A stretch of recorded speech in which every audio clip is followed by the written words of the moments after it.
Fire Escape Academy Inspector Training. Here we are in Pioneer Square.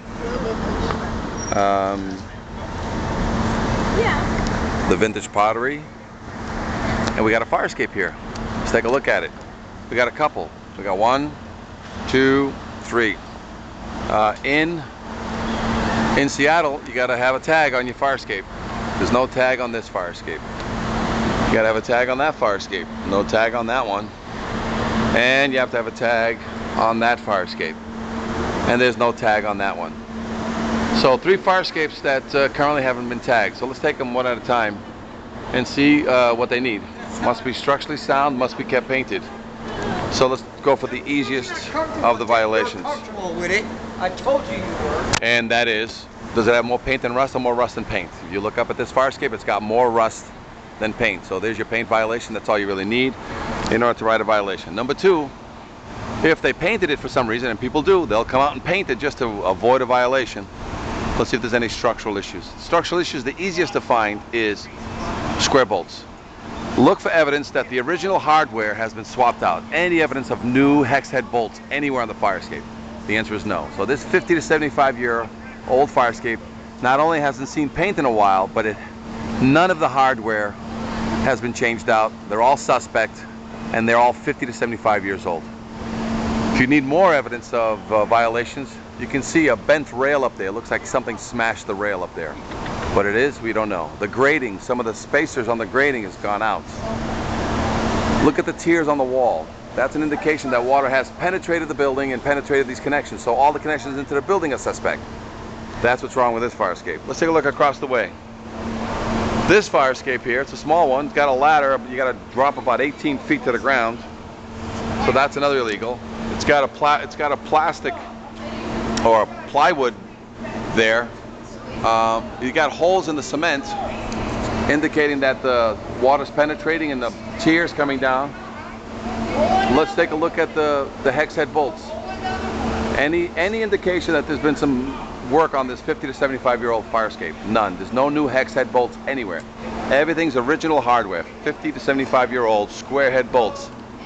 So that's an indication that this fire escape has never been maintained in its lifetime. Again, there's your structural issue.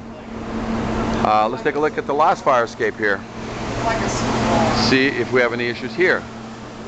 Now, here's a nice fire escape. Look at that obstruction up there. Somebody's using this as an Amazonian garden.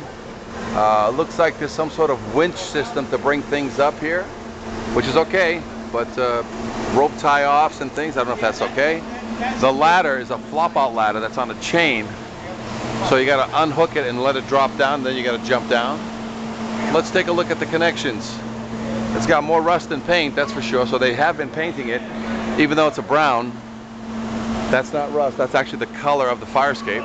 But look at all the obstructions. Beautiful fire escape, as long as those gardens are not blocking your ability to get off this fire escape. Again, if the things are going to be used as a and that's an important point. If this thing's going to be used as a balcony, the fire escapes should be much larger. They should come out much more.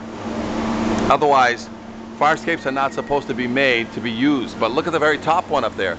That's nice and huge and fat, and so that can be used as a balcony or a porch, but not the ones below, because you're blocking. You barely got 3 feet on this fire escape platform, and you're already blocking it with all kinds of obstructions. So that's an issue. No tag on this one at all. Let's look for the bolts. This looks like a fire escape that recently had some work done to it. It's all welded. Every rail is welded.